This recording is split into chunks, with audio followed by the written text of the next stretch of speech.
आज सुबह सुबह नंदनी जैसे ही घर से बाहर निकली, उसने खेत के बाड़े के बाहर में कौवे के बच्चे को फंसा हुआ देखा तो वो रुक गई। वो बच्चा अपने आप को बचाने की कोशिश में इतनी ज्यादा मेहनत कर चुका था कि उसका पूरा जिस्म सुस्त पड़ गया था। वो उसे अपने घर लेकर चली गई। इसने उसको दवा लगाई और बड़े प्यार से देखने लगी। वो उसे बड़ा ही मासूम दिखाई देता था। एक साल पहले नंदनी ने 6 माह के बच्चे को खो दिया था। उस बात का उसे बहुत गहरा सदमा पहुंचा था। उसका शौहर काम से बाहर जाता था तो वो अकेली घर में रहा करती थी, लेकिन अब घर में कौवे के बच्चे के आ जाने से उसे अकेलापन महसूस नहीं होता था। वो उसके साथ खेलने लगती थी, उसे प्यार से खाना खिलाती थी। लोग तितर बिटेर, मुर्गा मुर्गी, तोता जैसे परिंदों को पालते हैं, लेकिन कौवे को कोई नहीं पालता। इसीलिए सब लोग नंदनी और काले कौवे की इस गहरी दोस्ती को देखकर दांतों तले उंगलियां दबाते थे। नंदनी को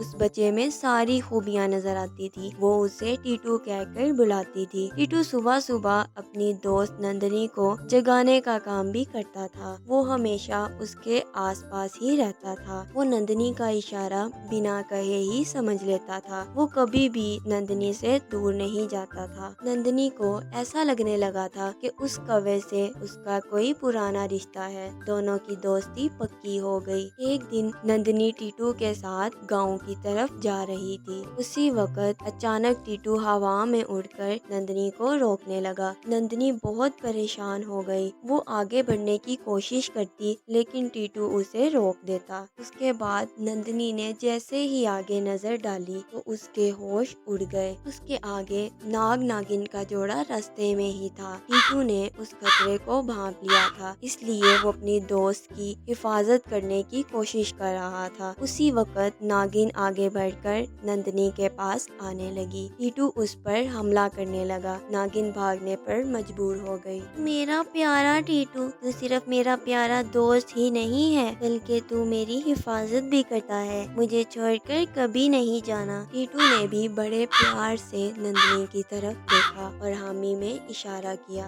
एक दिन नंदनी जंगल की तरफ जा रही थी। अचानक टीटू ने फिर उसे रोकना शुरू कर दिया। टीटू, क्या हुआ? अब क्यों रोक रहे हो? रास्ते पर ही तो चल रही हूँ। रास्ते में कुछ भी खतरा नहीं है। टीटू ने उड़कर रास्ते की कुछ पत्तियां हटाई। नीचे का मंजर देखकर नंदनी को चक्कर आ गया। वहाँ नीचे हाथियों को फंसाने के लिए गड्ढा था। अगर नंदनी आगे जाती और गड्ढे में गिर जाती तो उससे चोट लग जाती। उसने टीटू का शुक्रिया अदा किया। टीटू, क्या तुम जादू टोना जानते हो? तुम सामने आते हुए खतरे को कैसे पहचान लेते हो? तुमने आज फिर मुझे बचा लिया। तुम्हारा बहुत बहुत शुक्रिया। तुम बहुत प्यारे हो। इसी तरह दिन गुजरते गए। एक दिन नंदनी की खिड़की के पास कौवा आया और काऊ काऊ करने लगा। टीटू उसके पास जाकर बैठ गया। वो कौवा उसे कुछ खिलाने के लिए आया था। नंदनी समझ गई कि वही उसका बाप है। उसके ज़हन में एक सवाल आया कि इतने दिनों तक उसका बाप कहाँ चला गया था। उसका जवाब तो कौवे का बाप ही जानता था। कुछ देर तक बाप बेटे का प्यार चला और उसके बाद दोनों उड़कर चले गए। टीटू के जाते ही नंदनी उदास हो गई। वो समझ गई कि टीटू को उसका बाप मिल गया है। वो हमेशा के लिए उसके साथ चला गया है। नंदनी की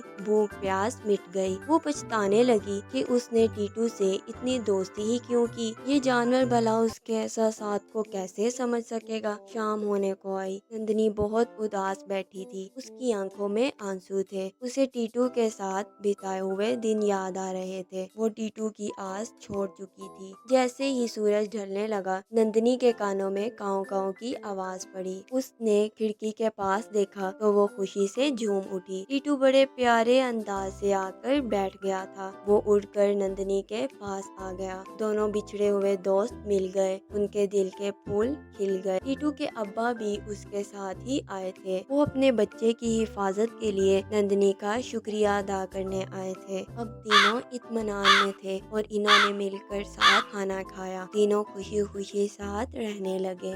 Thanks for watching. Please subscribe to our channel.